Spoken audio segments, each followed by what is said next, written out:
Ghostly tales, yet mirrors of human life. Hey everyone! Welcome to Encountering Chinese, Ghostly Tales from Zhai.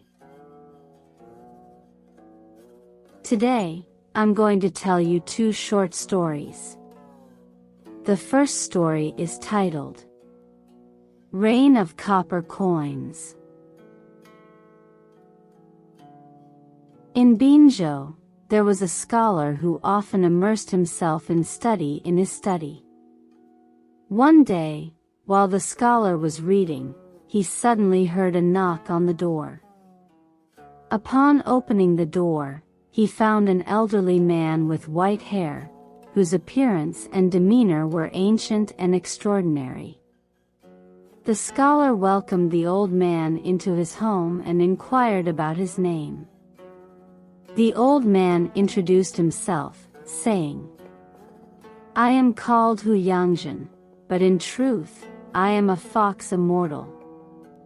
I admire your noble sentiments as you study diligently in your study every day, and I am willing to become friends with you."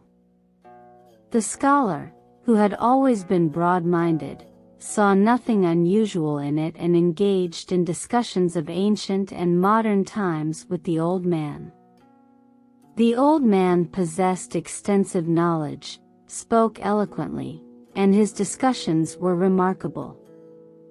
At times, he delved into profound interpretations of scriptures, making his insights seem unattainable.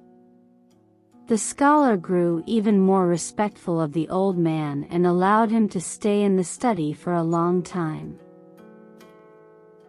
One day, the scholar privately implored the old man, saying, "I am truly grateful for your kindness towards me all this time.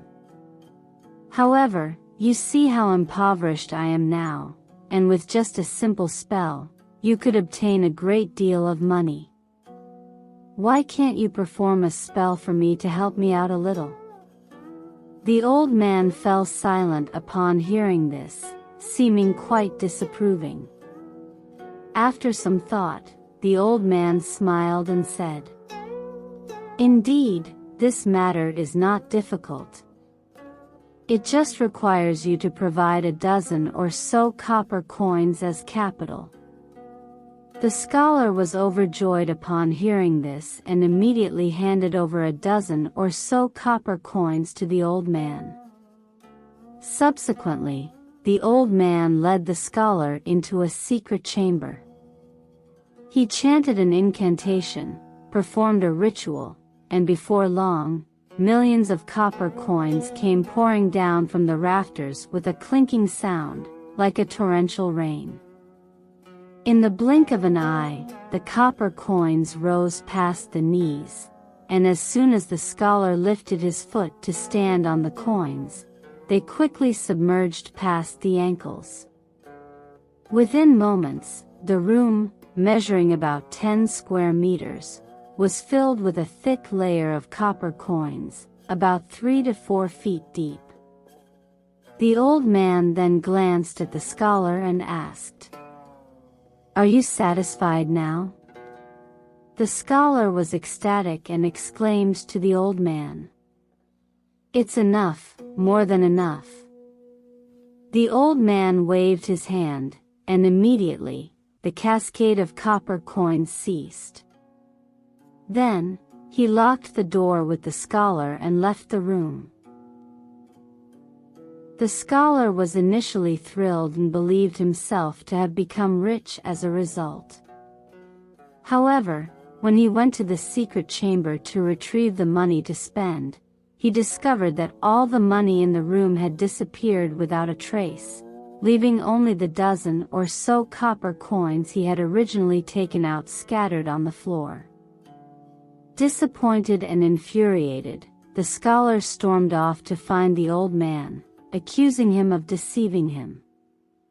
Angered by the accusation, the old man retorted, "I befriended you because I admired your scholarship. We were merely acquaintances bonded by literature. How could I possibly engage in theft with you? If you wish to fulfill your desires, you'll have to seek out thieves as your companions. I regret that I cannot comply." With that, the old man angrily swept his sleeve and departed. The second story is titled, "The Concubine Struck the Thieves." In the western outskirts of Edo County lived a wealthy man, who was a prominent figure in the local community. The wealthy man had a wife and also kept an exceptionally beautiful concubine. However, out of jealousy, the wealthy man's wife often subjected the concubine to various humiliations and torments, even resorting to cruel beatings. Despite this mistreatment, the concubine continued to serve her with respect and deference according to etiquette. Feeling sorry for the concubine, the wealthy man frequently comforted her with kind words in private, yet the concubine never complained to him about anything. One night, dozens of bandits scaled the wall and broke into the house, almost breaking down the door. The wealthy man and his wife were terrified at the sight of the bandits, trembling with fear and unsure of what to do. At that moment, the concubine suddenly stood up. Silently, she groped around in the dark room and found a water-carrying pole. With determination, she unlatched the door and rushed out swiftly. Seeing this, the bandits were thrown into confusion. The concubine brandished the pole, the wind whistling as the iron hook on it clanged loudly. In an instant, she knocked down 4 or 5 of the bandits, causing the rest to lose their fighting spirit and scatter in panic. In their haste, the bandits couldn't climb over the courtyard wall and fell to the ground, howling and crying as if they had lost their souls.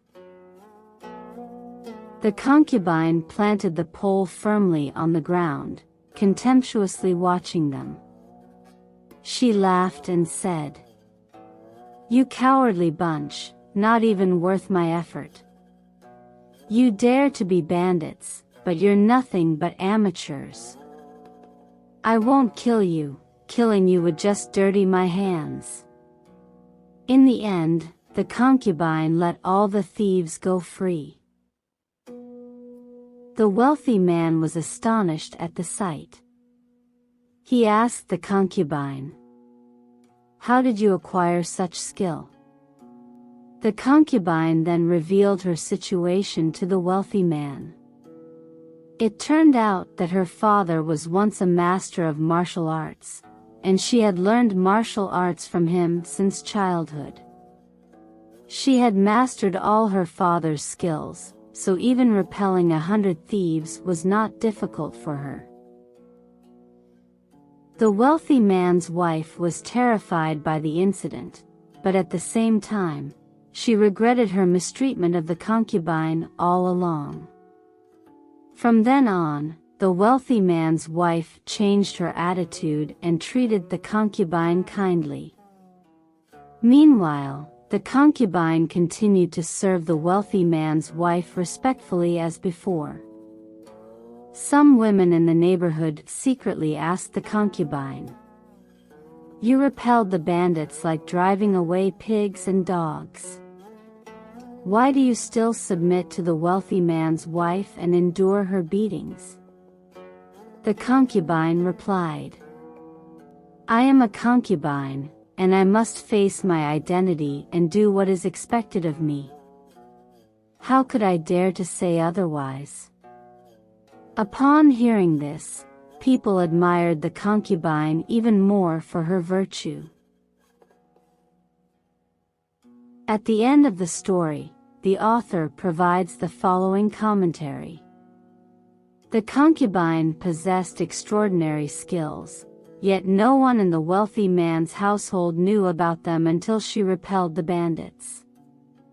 In the end, she also transformed the wealthy man's wife from being harsh and jealous to being kind. Ah! Master Jia shot down a wild chicken, causing his wife to smile with joy. Shui Wanche won the bet, and as a result, Princess Danyang rode home with him in the same carriage. It can be seen that those who have skills should showcase them, and not let their talents go unused. Alright. That's all for today's ghostly tales. Rain of Copper Coins, and The Concubine Struck the Thieves. If you enjoyed it, please give it a thumbs up and subscribe. Please also encourage everyone to comment and share more. We'll see you in the next episode.